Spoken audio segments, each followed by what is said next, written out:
What is up, you guys? Welcome back to a new video. So super excited to get another video out. I hope you guys are enjoying this content so far. This is now the third video I have gotten up in the last 3 weeks or so, and overall I'm really enjoying the process of getting back into YouTube. With that being said, if you guys have not seen the videos before these, go check them out. Let me know what you think, but let's go ahead and jump into this one. Gonna have a little different setup if you can't already tell for this video. Going to be doing a voiceover of my pull day workout. So our first exercise of the day is the single arm hammer strength high to low pull down. The setup with this, if you can see, is I'm going to slightly tilt myself to my working side. You can see honestly from a better angle right here. I'm going to lean to that working side. So for the right arm right here, I'm tilting and sliding myself over to that right side a little bit more. I'm keeping my shoulder down, keeping my lat engaged the entire time, getting a full stretch of my lat, getting a full squeeze of my lat. And one thing I'm thinking about doing right here is driving my elbow straight down versus back. Obviously it's going to go back on its own, but by driving it straight down, I'll get some more lower lat engagement there.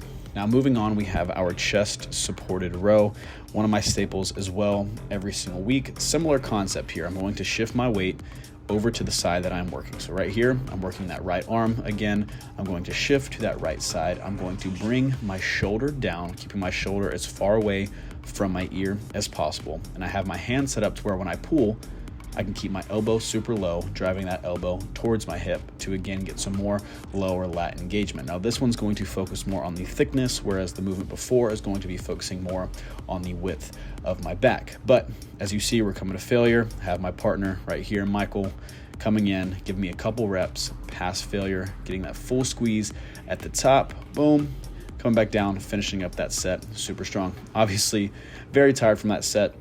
Heard something the other day that if you're doing single arm movements and you don't have to take a break in between each arm or each leg, any unilateral movement, you're not training hard enough. Good key to think about right there. Now, moving on, we are going into this T-bar row, but this is a different variation than what you would normally see. Typically, I'd have my hands in a different placement. I'd be driving my elbows lower towards my hips, again, keeping them tucked in for that lower lat engagement. But focus of this movement is to get a lot of upper back engagement, traps, rear delts, rhomboids, and you can see by driving my elbows up and out, I'm getting that exact muscle group worked, or muscle groups, I should say. But again, training to failure, going balls to the wall every single set.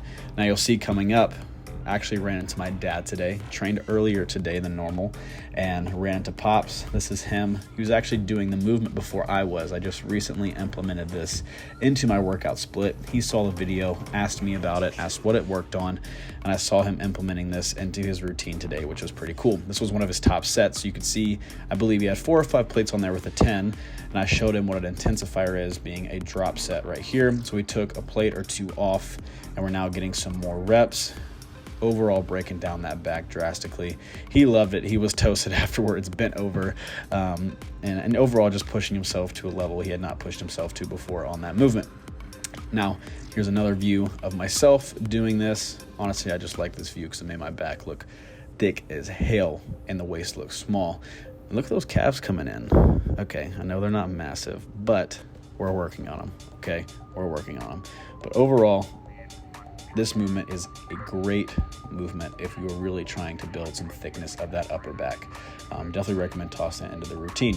Now to finish up our back day, we're going to be doing a cable pullover. Now typically I would be doing this single arm, but we ran short on time today and we actually had to superset our last 2 movements, being this cable pullover with a reverse cable fly. You can actually see Michael down here in the bottom left working on that movement. This is a great superset though to finish the workout, but on this pullover specifically, I'm keeping a slight bend in my elbows. I'm thinking about driving my hands to the floor in a sweeping motion as I come back towards my body, getting that full stretch at the top, full squeeze at the bottom. And then you'll see as we start to fail, we can't get full range of motion. We're going to be pumping out some partial reps just to fatigue us as much as possible as we're finishing up our workout. Lastly, right here, okay, first off, check out the pose. Ooh, yeah, we're growing. Love to see it. But here we have the reverse cable, fly.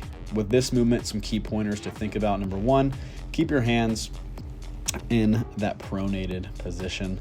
I'm thinking about driving my pinkies straight out to the side. That'll naturally bring my hands backwards, but this will allow me to engage my rear delts first. But with how far back I'm coming right here and the weight I was using, I'm also going to be getting some traps involved too, but that's okay. That's the focus. If you're really wanting to just focus on the rear delts, lighten the weight here, don't go as far back.